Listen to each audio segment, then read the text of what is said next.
चलिए आप आ ही गए हैं तो कुछ वक्त के लिए मान लीजिए कि आप द एप्पल कंपनी के सीईओ बना दिए गए हैं। अब आप सीईओ बन ही गए हैं तो आपको अंकल बैन की बात भी याद रखनी है। Remember, with great power comes great responsibility. Now all set, तो चलिए सीन स्टार्ट करते हैं। इन दिसंबर 2015 यूएस के सैन बर्नार्डिनो सिटी में एक टेररिस्ट अटैक होता है जिसमें टेररिस्ट को तो एफबीआई मार गिराती है, लेकिन लकीली उस टेररिस्ट का आईफोन एफबीआई के हाथ लग जाता है जिसमें उसकी कई सारी कॉन्फिडेंशियल डिटेल्स हो सकती है। बट अनफॉर्चुनेटली उस आईफोन में पासवर्ड लगा हुआ था एंड आईफोन का सिस्टम है कि 10 रॉन्ग पासवर्ड एंटर करने से आईफोन का सारा डेटा इरेज हो जाता है। इसीलिए एफबीआई ने आईफोन भेजा एप्पल कंपनी यानी आपके पास और आपसे कहा कि सीईओ साहब, यो टेररिस्ट का फोन है और आप लॉक को बाईपास करके फटाफट से ओपन कीजिए, नेशनल सिक्योरिटी का सवाल है।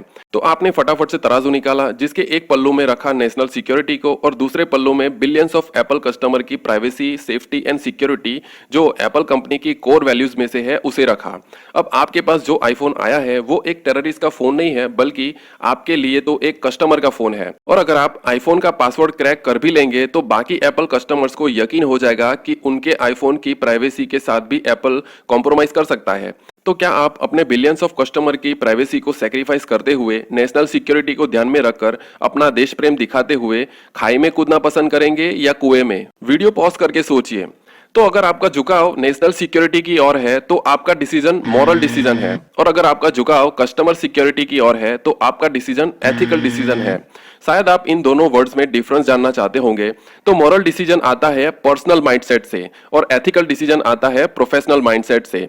For more detail I recommend कि आप सर का वीडियो जरूर देखें। और अगर आप लाजवाब हो गए हैं तो जी कोई गल नहीं, मैंने इस वीडियो में आपको एथिक्स की कुछ फंडामेंटल थियरीज बताने वाला हूं जिसकी हेल्प से एटलीस्ट कुछ हद तक आपकी एथिकल सिचुएशंस को हैंडल करने की एबिलिटी बढ़ जाएगी, जो मुझे इस बुक में से सीखने को मिली, जिसके ऑथर हैं साइमन ब्लैकबर्न जो एक प्रोफेसर रह चुके हैं। तो अगर आप एथिक्स के बारे में कुछ भी नहीं जानते तो कोई बात नहीं, ये वीडियो एथिक्स के समंदर में आपको सिर्फ तैरना सिखाएगा लेकिन गहराई में ले जाना नहीं, और उसके लिए तो आपको एथिक्स की किताब ही पढ़नी पड़ेगी। तो एथिक्स कितना कॉम्प्लिकेटेड है ये तो आपको सीईओ बनकर पता चल ही गया होगा। तो चलिए अब बात करते हैं एथिक्स की, जो फिलॉसफी की ही एक ब्रांच है।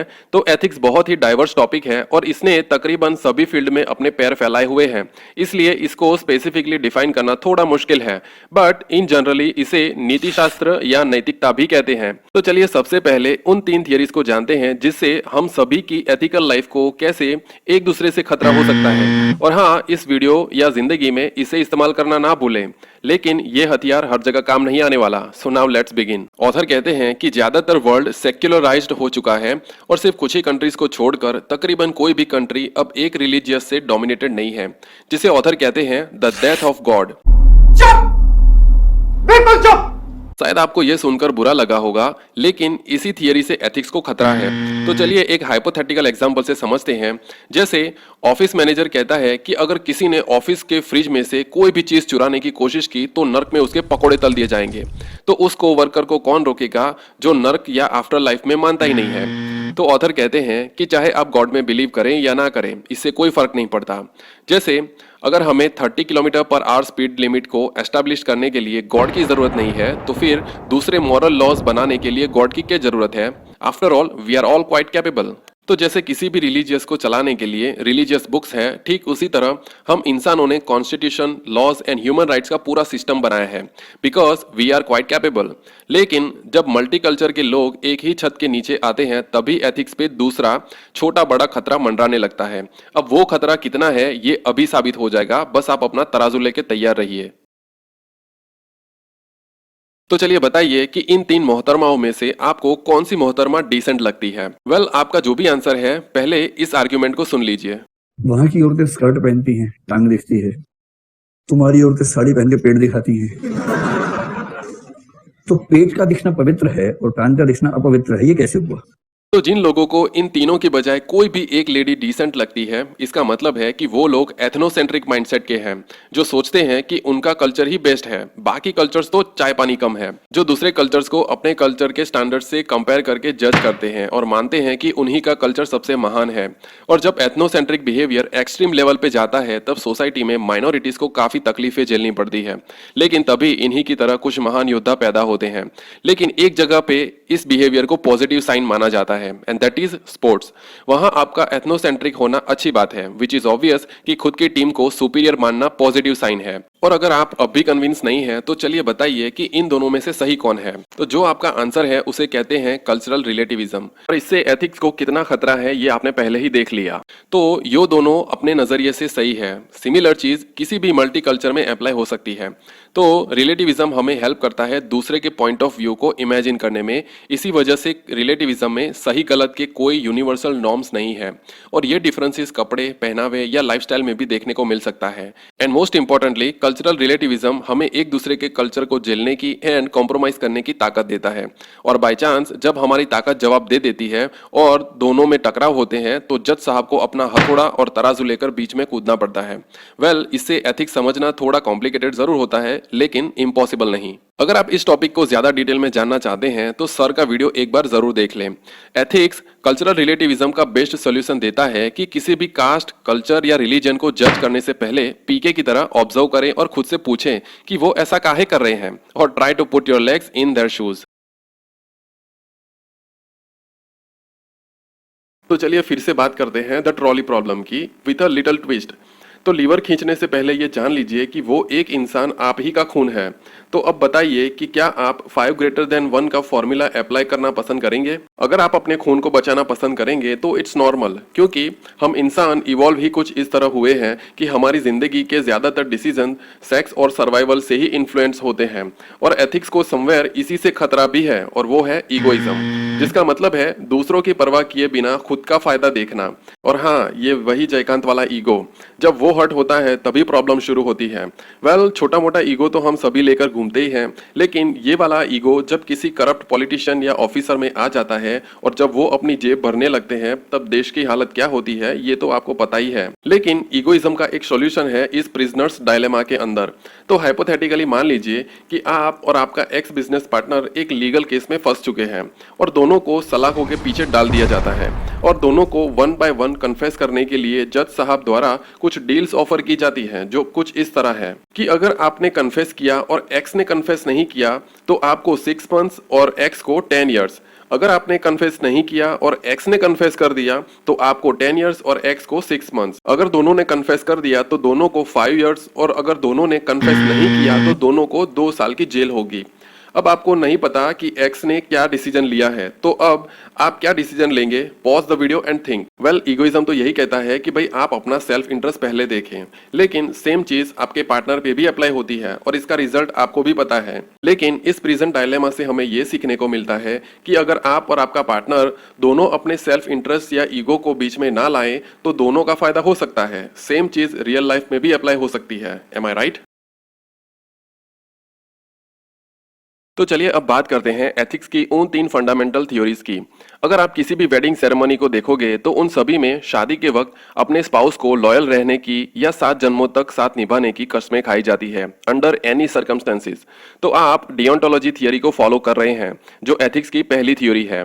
तो मोर स्पेसिफिकली डेओस का मतलब है ड्यूटी एंड लोगोस का मतलब है साइंस। तो ये ड्यूटी या प्रिंसिपल बेस्ड साइंस है। जैसे आपको कानून को हर हाल में फॉलो करना है, और जो कानून तोड़ते हैं कानून उन्हें तोड़ता है। और झूठ बोलना या झूठी गवाही देना ये भी एक कानूनन अपराध माना जाता है।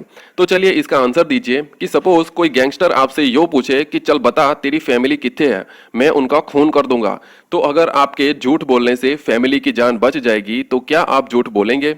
और यहाँ एंट्री होती है इमैनुअल कांट की, जो कहते हैं कि आपको फैमिली को बचाने के लिए झूठ नहीं बोलना चाहिए।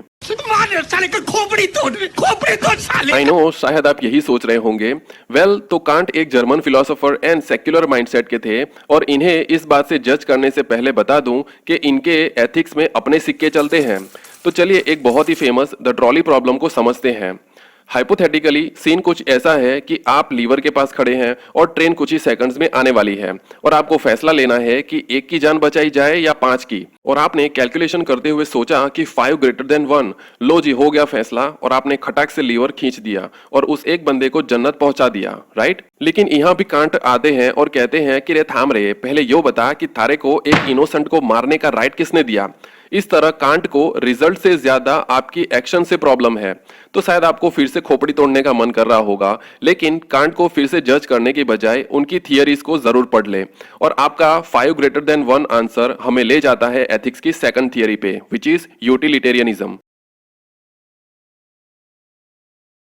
तो ये मोरल थियरी रिजल्ट या कॉन्सिक्वेंसेस पे फोकस करती है, एक्शंस पे नहीं, जिसका मतलब है कि सही गलत डिपेंड करता है सिचुएशंस पे, जिसे सबसे पहले इंट्रोड्यूस किया था जेरेमी बेंथम ने और बाद में जॉन स्टुअर्ट मिल ने इसे ज्यादा डिटेल में एक्सप्लेन किया था। इस थियरी में कितने ज्यादा लोगों को बेनिफिट हो रहा है वो काउंट किया जाता है। तो क्या ये थियरी हर जगह काम करती है? Let's see. चलिए मान लीजिए कि 2 मरीजों को ऑर्गन्स की जरूरत है, तो क्या एक हेल्दी इंसान को मारकर उसके पुर्जों से 2 लोगों की जान बचानी चाहिए? थ्योरी तो यही कहती है कि 2 is greater than 1। Well, result आप भी जानते हैं कि ऐसा करना कितना सही है, और इसी के साथ और भी कई सारे एथिकल प्रॉब्लम्स है इस थ्योरी में। और जैसा कि मैंने पहले ही कहा कि यो थियरी कॉन्सिक्वेंसेस पे डिपेंड करती है, और टॉप गन मूवी में जब मैवरिक का प्लेन क्रैश होता है तब कर्नल इसी थियरी का इस्तेमाल करते हुए एक पायलट के बदले 4 लोगों की जान खतरे में न डालने का ऑर्डर देता है। तो एथिक्स की last but not the least theory है द वर्च्यू एथिक्स, जिसके फादर हैं प्लेटो एंड एरिस्टोटल। ये थियरी कहती है कि भाई सही गलत एक्शन या मॉरल डिसीजंस ये सब छोड़ो, अपन तो डायरेक्ट फोकस करेंगे कैरेक्टर पे।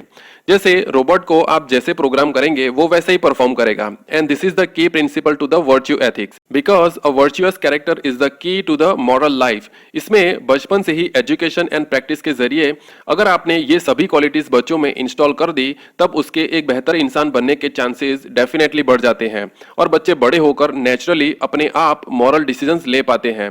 लेकिन वर्चुअस कैरेक्टर बनने में पूरी जिंदगी लग जाती है, और आप किसी भी ग्रेट इंसान को ले लीजिए, जैसे Gandhi ji, Ratan Tata, Ambedkar, Shivaji and so on.